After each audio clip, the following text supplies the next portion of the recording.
Our next guest this morning, our next speaker, is certainly somebody who falls into that category of extraordinary, outstanding Air Force leaders. I've had the privilege of knowing Bob and, more importantly, Marge Kaler for a number of years. And I almost brought some props for this, Bob. There's this odd display in my room at the Broadmoor of glass jars, and most of them are about this big, and one's like this. And I wanted to bring that and say, now this is Bob Kaler's job jar as compared to everybody else's job jar. You are responsible for plans and operations for all U.S. forces conducting strategic deterrence and Department of Defense space and cyberspace operations. All U.S. forces. That is a big job jar. Obviously, to run an operation like that, it takes somebody with an extreme amount of knowledge, and Bob is certainly one of those people who falls into the category of a scholar leader. He has studied at Pennsylvania State, where he got a Bachelor's of Science degree. He went on to get a Master's of Science from the University of Oklahoma. He attended the Naval War College, the Air War College, has a Master's degree in National Security from the Navy War College, and another half dozen of those.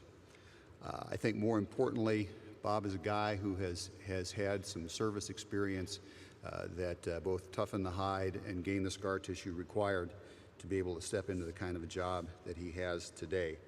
Those assignments include having been the Deputy Commander of U.S. Strategic Command, as well as the Commander of Air Force Space Command right here at Peterson Air Force Base in Colorado. Of course, he is presently the Commander of United States Strategic Command. Bob and Marge have been kind enough to be stellar members of our community on previous occasions.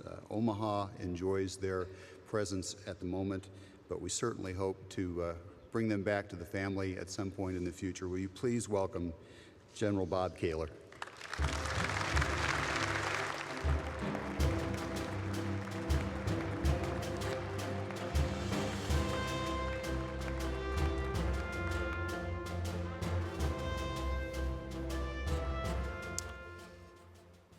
Good morning, everybody, and Elliot, thanks very much for that introduction.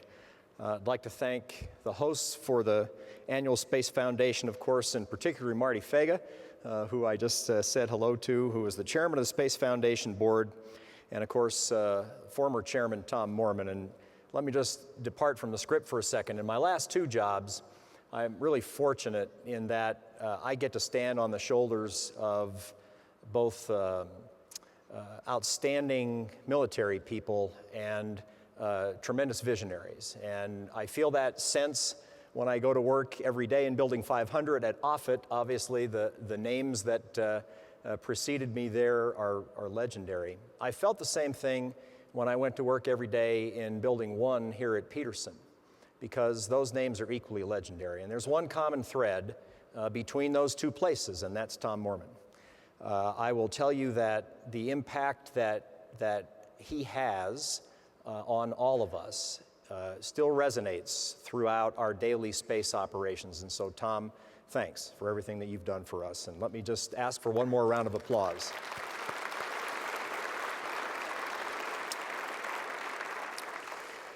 So I'm sure that once again, the foundation has succeeded in putting on a spectacular symposium.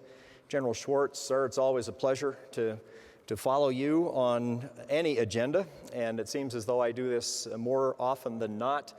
I was listening from the back of the room to your comments, and I will try to echo many of those, because one thing that I can say about our Chief of Staff, that he is a tireless supporter of all of the aspects of the United States Air Force. And one of his favorite expressions, of course, is that we are all in, something that he said the first day that we had him as Chief of Staff, continues to say today, and that everyone operates inside this great big tent we call the United States Air Force. And I think you hear that in his remarks, and for that, we're very appreciative as well. Now, I have to tell you, spring came early in Omaha this year. I was in the flower section of one of the grocery stores not so long ago, and I overheard this conversation. A very harried-looking man came rushing up to the flowers part of the grocery store and said, "Quick, I need some flowers." And the clerk said, "Certainly, what do you have in mind?" And the man began to stutter and stammer, "I'm not sure." And the clerk held up his hand like this and said, "Well, it would help if you explain exactly what you have done." It fits. Fits me, that's for sure. And so let me explain to you this morning exactly what we have done at Strategic Command over about the last year or so, and what we have left to do as we talk about, in particular, the subject that's most on everybody's mind this morning, space. Although, as you heard Elliot mention, I wasn't sure where he was headed with the jars, but I would agree with him that the job jar that has U.S. Strategic Command associated with it is a very large job jar. And so I'm going to talk a little bit about the entire jar before I get down to some of the specific jobs that are in it. And I spoke at this conference last April. I shared my views on the current dynamic operational environment that we find ourselves in today, and how we have to evolve to manage and deal with the challenges that are in that environment. And as the year unfolded, events proved just how rapidly the operational environment changes. Just think for a minute about what has happened since we got together in this room last year. We've had the Arab Spring. We've had the successful conclusion of Operation Odyssey Dawn. We've gone through the aftermath of the devastating earthquake and tsunami in Japan. We've seen the bold operation that killed Osama bin Laden. We've seen the withdrawal of U.S. combat troops from Iraq. We saw the death of Kim Jong-il, the succession of his son, Kim Jong-un, and the latest in North Korea's attempts to become a spacefaring nation. We've seen rising tensions with Iran. We've seen continued violence at some level in Syria. We've seen the passage of the Budget Control Act of 2011, and we've seen the adoption of new strategic guidance from the Department of Defense. Now, here's the interesting part. I could go on with additional things that have happened since the last time that we all sat here. And I would argue that's complexity, and that's change, and that's uncertainty. So in January of this year, the Department of Defense released new strategic guidance that establishes our way ahead to deal with these and other challenges like these. Now, I know many of you in the audience, in particular in this audience, have read it, but let me remind you of a few points that are contained in it. I think they're important. Secretary of Defense recently noted that our priorities for the 21st century must sustain global leadership, but we must do so with a joint force that is smaller, but agile, flexible, ready, and technologically advanced. Space is a key to this objective. We will have a global presence, but emphasizing the Asia-Pacific and the Middle East while maintaining our defense commitments elsewhere will be important. Again, I believe space, because it doesn't respect geographical boundaries, is crucial to that part of our new defense strategy. We will preserve our ability to conduct primary missions to protect our core national interests, and among those primary interests, of course, are defeating al-Qaeda and its affiliates, succeeding in the current conflicts, deterring and defeating aggression, including those seeking to deny our power projection, and I'll say more about that in a moment, countering weapons of mass destruction, effectively operating in cyberspace, space, and across all other domains, maintaining a safe and effective nuclear deterrent, and protecting the home front. Now, I won't quote the entire document, but I do want to highlight some portions of this new strategic direction that I think are particularly relevant to United States Strategic Command's assigned responsibilities. In particular, I would call your attention to the section entitled Primary Missions of the U.S. Armed Forces, because in there are several items that certainly catch my eye as the commander of Strategic Command. The first mission area that grabs my attention is counterterrorism and irregular warfare. No doubt about it, STRATCOM contributes to this mission in many ways, from space support to ISR, to precision strike, to network connectivity, to cyber, and the list goes on. And by the way, I am one of those who has a little trouble categorizing warfare as regular or irregular. I think we are in an era of hybrid warfare, and it will be a combination of strategies and tactics and capabilities and techniques and procedures. that we will have to contend with. The second main mission area is deter and defeat aggression. Of course, we're talking here about 21st century deterrence, not 20th century deterrence. It has to be shaped to specific adversaries. One size does not fit all. And it will be based on our ability to wield military power with combined arms action across all domains. The third is to project power despite anti-access and area denial challenges. Our ability to do this, by the way, creates its own deterrent value. The strategy acknowledged that we must develop a new stealth bomber, improve our missile defenses, and continue our efforts to enhance the resilience and effectiveness of critical space-based capabilities as some of the most important contributors to this mission. The fourth is to counter weapons of mass destruction. Here again, STRATCOM plays a central role in this mission as we execute our responsibility to synchronize planning, identify and advocate for capabilities, and ensure we can provide standing joint headquarters and other supporting expertise to the regional combatant commanders. The next is to operate effectively in cyberspace and space. No doubt about it.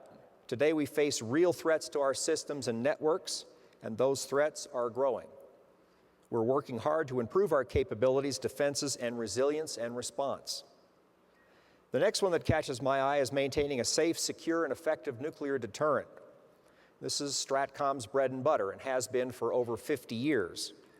But it's not the only bread we eat, nor is it the only butter that we wield. But in this case, it says very specifically that as long as nuclear weapons exist, and here I'm going to quote, we will field nuclear forces that can, under any circumstances, confront an adversary with the prospect of unacceptable damage, both to deter potential adversaries and to assure U.S. allies and other security partners that they can count on America's security commitments. We do this every day at STRATCOM, and of course, our ability to operate effectively in space and cyberspace contributes immeasurably to that mission. The final one that catches my eye is to defend the homeland and provide support to civil authorities. Now, it may not seem intuitively obvious how STRATCOM fits in there, but we contribute much to this area in terms of the missile defense capabilities that we provide to NORTHCOM for their operational control, the support to civil authorities that we provide as part of the DoD and Department of Homeland Security memorandum regarding cyberspace in particular. Now, these are not the only primary missions mentioned in the new strategy. Providing a stabilizing presence, conducting stability and counterinsurgency operations, conducting humanitarian and disaster relief, and other operations round out the list. Now, I certainly am not diminishing the importance of any of these, but in those first 7 or so that I recited, I see STRATCOM specifically attached to those. Now, you won't find any combatant commander nor any service specifically tied to this strategic guidance. But I would tell you that if you read it carefully, I believe STRATCOM, and by extension the U.S. Air Force, are all over that guidance document. So we contribute to much of those mission areas, but the first ones that I read in particular are foremost in my mind. Now, the Secretary's guidance is clear. We're to recalibrate our capabilities and make selective additional investments to succeed in these mission areas with our overall capacity based on requirements that are associated with countering terrorism, deterring and defeating aggression, maintaining a safe, secure, effective nuclear deterrent, and defending the homeland while supporting civil authorities. There's a priority scheme inherent in this new defense strategy as well. And this is not going to be easy. But we have to carefully field the right capabilities and preserve our capability to conduct these critical missions while we protect our core national interests. Now, to meet these challenges, we at STRATCOM are dedicated to supporting the DoD-wide effort to make smart, operationally oriented choices. And on that area, let me get more specific with the interests of this audience in mind. Operating in space is a core, discrete mission of the U.S. Armed Forces. It underpins all the other military missions as well, and it is critically reliant on the increasingly important cyber domain. In fact, The Secretary's new guidance specifically calls out the requirement, and I'm going to quote here again, to enhance the resiliency and effectiveness of space-based capabilities, unquote, in support of projecting power, despite anti-access and anti-denial challenges. If I had to define for you the one major advantage that the United States military has today, I would tell you it is the ability to project power. That is really all of our bread and butter. So maintaining this linkage between space and cyberspace capabilities and projecting power will be critical as we execute our strategy. The people gathered here at this symposium are some of the key leaders who have to deliver that resilient, effective capability that will ensure we can project power. For more than 50 years, the United States has gained an important strategic and operational advantage by operating freely in space. Space operations underpin U.S. national security objectives and enhance the combat capability and effectiveness of the joint force. Today, however, as I know you've heard from other speakers, to include the Chief, we no longer have a sanctuary in space. More spacefaring nations, private industry, and academia, and a growing number of on-orbit objects, an increased demand on the electromagnetic spectrum, have all brought a new level of complexity to space operations. Today, our space capabilities face natural, unintentional, and purposeful threats to mission success. Our competitive edge is also eroding as other nations improve their space capabilities and increase their access to militarily significant commercial capabilities. We simply must reduce our strategic risks and enhance our military advantage in order to ensure our ability to protect our nation and assure our allies. We need solutions to these problems that we all know are there. The solutions must, in this time of constrained budget and increasing competition, produce enhanced resilience and effectiveness. Our overarching operational goal must be mission assurance. We must understand the combatant commander's highest priority missions and tasks, identify the space capabilities that are essential to accomplishing those missions and tasks, and carefully assess the availability and effectiveness of non-space alternatives to them as well. At STRATCOM, we are working on solutions, but we cannot do it alone. We need other parts of the Department of Defense. We need the support of our service components. We need the rest of the government. We need industry. We need academia. And we need our international partners.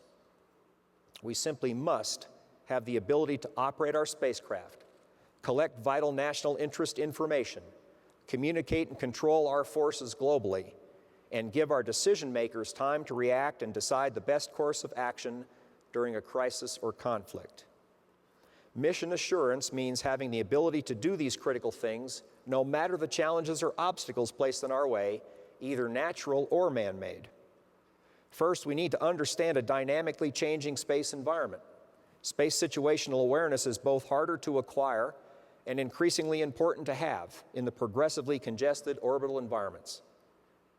If a space asset is the best way to go, then the design of not only the hardware, but the ground processing and dissemination elements to include terminals must be flexible, robust, and resilient.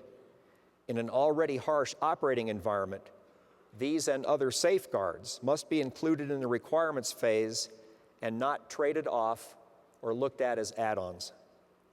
But this assurance must also be cost-effective. Those requirements must be part of a continued reformation in our acquisition processes. We must assess the space capabilities we require and decide how best to meet that need to include non-space alternatives. We will integrate resilience and mission assurance into the development and design of the space architecture. We must emphasize increased cross-service and cross-organization solutions to fielding capabilities. And of course, this also includes our allied partners. Space borders every geographic domain, making multinational collaboration a requirement. I remind my combatant commander colleagues, I say this boldly when I'm with them, nothing that goes on in the combatant command areas of responsibility isn't touched by space. And at first, you get a little pushback on that until you start to talk about the specifics. Who among you doesn't rely on GPS? And it goes from there. Now, the multinational effort that we are exploring, of course, is looking very carefully at how we can better integrate, collaborate, and cooperate in space operations to include things like space object identification, space launch, reentry assessment and warning, and executing contingency operations. The initial partners in what we are calling combined space operations, a new concept that we're modeling on our other combined operations in other domains, envisions expanding to other spacefaring nations as we progress past our initial efforts. On the operational front, we're moving to improve our planning and to improve our tactics, techniques, and procedures to account for the changing environment. All of these while we pursue increased partnerships and greater resilience across the entire enterprise. Now, these are but a few of the substantial changes in how we operate in space, and I could go on and on about the other things that we are trying to do. And I believe the other changes that we will make as we remain an operational space force. But for now, let me just emphasize again how the new defense strategy mentioned in my opening forms the basis of our way ahead. It is with you, it is with a vitally important space-oriented industrial base, it is with our allied partners that we have to meet today's challenges and not just be ready, but already in front of tomorrow's challenges. So as we look ahead, there's no question that we face significant challenges in space and cyberspace. We face elusive asymmetric threats that require unprecedented agility, flexibility, coordination, and innovation to counter. But challenge brings opportunity. And as your discussions of the past few days show, we have improved our mutual understanding of the nature and gravity of the threat we face, and it's a threat that is not confined to our nation alone, as our allies and partners can attest. I remain confident that we can and will succeed. We have the will, we have the talent, and we have the ability to solve the problems that are facing us. I know that all of you will rise to the challenge. That's why I remain confident, with complete faith in our ability and our will to overcome the threat. Thanks for your service. Thanks for your hard work. Thanks for everything you do to protect America and the global community. I wish you all the best, and I look forward to taking some of your questions. Thank you very much.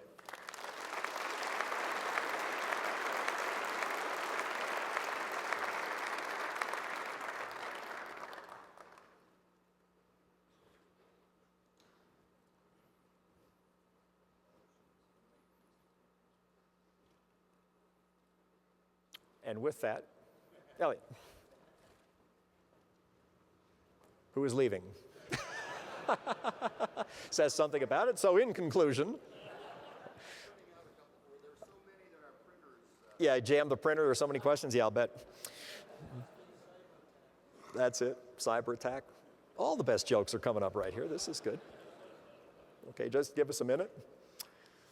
I don't insist on questions, by the way. I'm not waiting for you to ask one. But. Yeah, exactly. This just in. With an ever-lowering threshold for potential adversaries to deny our space systems and data, and an inability to buy our way out of this threat, what can we do to protect our capabilities while living within our means? Have we as a joint force made the cultural shift to appreciate and confront the threats we face? That's a great question, and let me start with the cultural part of this, because I think we've beaten ourselves pretty hard the last couple of years about not having made this cultural shift. I don't think that's true. I think that largely we have made a cultural shift here. There aren't many places I go anymore where we talk about this in the operational units, where the point of contact really is, that they don't recognize that they're operating in a potentially contested domain. They fully understand that they're operating in a congested domain and that the competition has gone up. And I think they all understand the potential of a contested domain. Now, am I as satisfied as we will be, as the years go by, that we have adapted to that kind of a reality? No, I'm not. I think that there's more work to do there. But I am not looking to criticize our cultural viewpoint on what we think is happening to us today. I don't find many people anymore who don't understand that some fundamental change has occurred. The question is, what do we do about it? And I know you heard from General Shelton over the last couple of days about his view as a service component to Strategic Command about what new architecture should look like and about how he views resilience as we go to the future. I think all of those are great ideas. The problem that I see is that right now, we can't engineer ourselves out of these problems quickly enough. I think that in the future, spacecraft and the way we go about space capabilities and providing space capabilities will look different. But today, and for the foreseeable future, in fact, the platforms that we're going to have in 2030 are going to orbit now. And even if they don't last that long, and many of them will, by the way, last that long if our experience is any guide, and I think our experience is probably a pretty good one. We know what our space architecture will look like pretty clearly 10, 15, almost 20 years from now. And in that amount of time, we might make some changes, some engineering changes at the margin. We might have platforms that are more aware of their surroundings. But fundamental shift to a new architecture, I think, is not going to be here at hand quickly. And it will be an interesting trade-off for investment. So the issue is, what do we do now? And I think at this point in time, the things that we have underway to improve our situational awareness so we have better indications and warning, I think are critical for us. And those are in the program of record, and those things are coming forward. The other thing that we need to do a better job on is what all of our colleagues in the other warfighting disciplines would call develop tactics, techniques, and procedures. What we know is that we have a process, and every one of the services has a process that takes intelligence input at this end that results over at this end, at the pointy end of the spear, in tactics, techniques, and procedures that young crew members, whether they're air crew members or armored vehicle crew members or ship crew members, whatever they happen to be, then take into combat with them, using their platforms to best advantage against a smart and determined adversary. That's the part that we need to close the gap on quickly with space, and I would argue cyberspace as well. That's about TTPs. It's about taking intelligence at this end and coming up with better ways to operate at this end so that we can do a better job against an emerging threat. And that part, we're going to spend a lot of time paying attention to. All the ingredients are in place. We just need to lash the dots together so that we can come up with, I believe, better ways that we can be more resilient with the platforms that we have, operate those platforms in a smarter way in the face of a contested domain, and I think contribute to deterrence. Sir, we've got time for one more question, so we'll make it an easy one. Yesterday in the International Military Cooperation Forum, we heard that you are in a period of discovery as regards combined space operations. What is your long-term vision for combined space operations? What we know from looking at every other military operation that we undertake is that there is value in combined and coalition operations. It's time for us to bring those concepts to space. I believe it will be time in the future to begin those concepts to bring those concepts to cyberspace as well. Why do we do that? And it's not a different reason for wanting to have combined operations related to space than it is in the air. We value the participation and capabilities of combined operations. We think that there's deterrent value in conducting combined operations. We think it gives potential adversaries far more to consider and far more to deal with as we look to the future. And we think that it gives us an opportunity to quickly improve our awareness. There's a lot of information that exists in our allies, in their militaries, and we believe that information sharing becomes one of the cornerstones of combined space operations. So the process that we have begun in what we are calling a period of discovery is to get on this road and find out if there's any there. we're already finding there's value in our day-to-day operations being conducted in a combined kind of a way. We've already discovered in areas like the reentry of the Phobos Grunt Mars mission that had on-orbit problems and re-entered prematurely.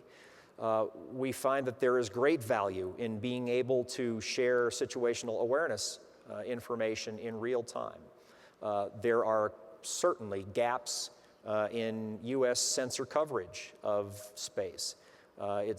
There aren't as many gaps when you start to look at how we might have smart combined operations. And so it makes sense for us. It makes sense for all the same reasons that combined operations make sense in every other warfighting discipline. We've seen the value of those operations over the years. I think today, for most air operations that we conduct, certainly in CENTCOM's AOR, we conduct those in a combined way. And that presents its own interesting challenges, but it also, the operational benefits far outweigh the challenges. And so that's the road we're on. We're going to go find out whether there's any value here, and if there is, we will present that to the involved governments, and we will see how to go forward. Now, one thing that you'll notice that we're talking about combined space operations, not necessarily a literal combined space operations center. Today, these combined space operations in the period of discovery are virtual, and we're finding there's value in that. And so I think there are multiple ways we can go forward here without creating an investment burden, but allows us to reap the operational benefits. And with that, thank you again. It's a pleasure to be here.